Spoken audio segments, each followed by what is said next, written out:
devient prétexte pour exercer son leadership.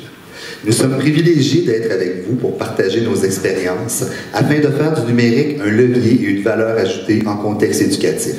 Nous visons à développer la compétence numérique de nos élèves avec l'aide du personnel scolaire afin que l'école s'adapte aux exigences du 21e siècle. Bonjour, mon nom est Marie-Ève Gagnon. J'ai été plusieurs années directrice d'école autant au primaire qu'au secondaire. Actuellement, je suis sur le déploiement du plan d'action numérique en accompagnement pour une commission scolaire afin de faciliter le déploiement auprès des directions d'école.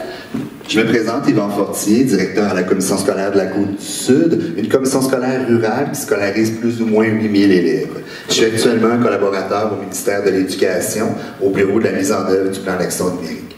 Mon expérience au primaire, au secondaire et en adaptation scolaire m'ont permis d'exercer mon leadership. Donc ce matin, on vous place devant une image de base qui est un labyrinthe. Pourquoi on a choisi un labyrinthe? Parce que si on reste à l'entrée puis qu'on ne se lance pas, on ne va pas trouver le bon passage. On vous fait le parallèle, l'effet miroir avec le numérique. Pour une direction d'école, il s'agit de passer à l'action et de trouver sa propre recette parce qu'elle n'arrivera pas toute faite.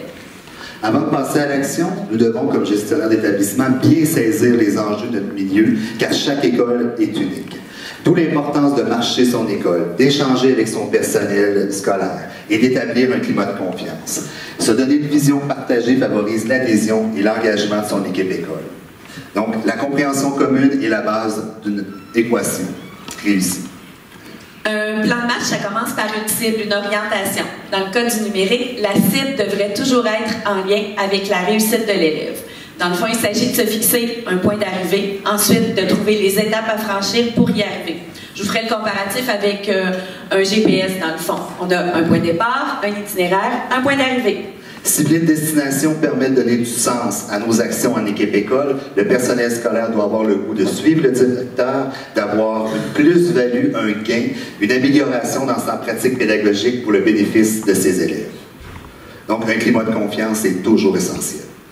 C'est une posture difficile pour un gestionnaire. Dans le fond, il faut savoir prendre une nouvelle posture, savoir être à l'écoute de son équipe, être dans l'ambiguïté, être dans le questionnement, prendre appui sur les forces dans notre équipe.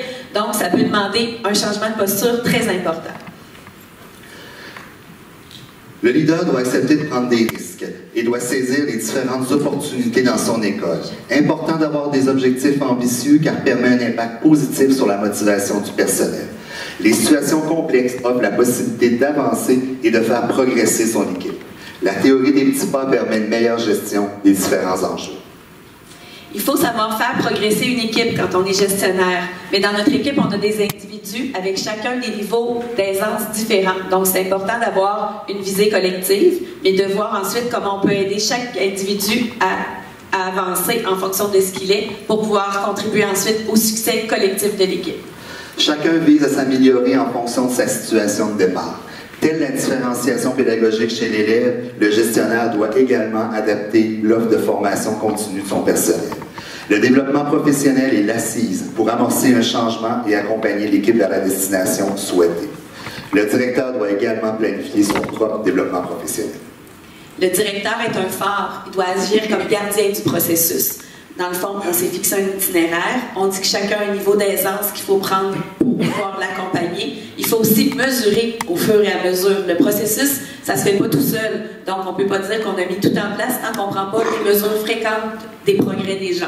Mesurer fréquemment la progression vers la cible à l'aide de sondages, de portfolios professionnels ou de l'état de réalisation des différents projets permet aux leaders de garder le cap. La souplesse, l'adaptabilité sont essentielles pour vivre des réussites. Le leader guide et rassure son équipe dans la progression vers la cible. S'évaluer, se donner le droit à l'erreur, s'entraider en pair, admettre qu'on n'a pas pris la bonne voie, ce n'est pas des choses qui sont faciles. Ça se fait beaucoup plus facilement quand on est en co-développement, co-construction, quand on sent qu'on est dans un climat de confiance, de collaboration. Ce climat-là est essentiel à mettre en place pour arriver à établir vraiment le collectif. Les leaders encouragent les initiatives novatrices, acceptent de ne pas tout maîtriser et coordonnent les actions vers l'atteinte de la cible. Il permet à chacun de déployer son expertise dans un climat de confiance pour une réussite collective. Le développement de l'expertise interne permet la pérennité et l'autonomie de nos actions dans une situation complexe. Dans un climat comme ça, où est-ce qu'on cherche à faire progresser les gens, c'est important de souligner chaque petit succès, chaque petite réussite, de célébrer les progrès que les gens font. Bravo, Marie-Ève! Bravo à toi aussi, Yvan. On continue. Donc, l'expertise à l'interne représente une grande richesse, tout en permettant l'entraide, la mutualisation et la collaboration. L'expertise interne devient alors complémentaire et source d'émulation collective. Se faire confiance est essentiel. Les différents défis rencontrés permettent de faire grandir l'équipe et consolider les liens entre l'équipe et l'école. L'agilité est l'une des principales qualités à développer pour un leader. Il y a plusieurs avenues vers des contextes qu'on ne connaît pas encore maintenant. On demande de l'exploration, on doit tolérer l'ambiguïté. Donc, le leader doit vraiment être agile dans sa façon de gérer son école pour pouvoir prendre différents chemins pour arriver à ses fins. Le leader doit avoir une vision systémique et une longueur d'avance sur son milieu. Proposer des conditions facilitantes à son équipe favorise l'adhésion et l'énergie collective. C'est le terreau idéal pour innover et développer la compétence numérique. Le directeur doit garder à l'affût les innovations externes et développer un réseau professionnel, ce que la QPDE permet de faire au Québec et à l'extérieur du Québec. Si on revient à notre image de départ, le labyrinthe, ce qu'il faut retenir, ce qui est important dans le pilotage du changement à l'ère du numérique, c'est qu'on ne doit pas attendre un plan ou une recette. Le leader doit, avec son équipe et non seul, passer à l'action, faire des tentatives, se réajuster et garder toujours en tête le cap, sa destination, la réussite de ses élèves. Bravo, Marie-Ève. Bravo, Yvan.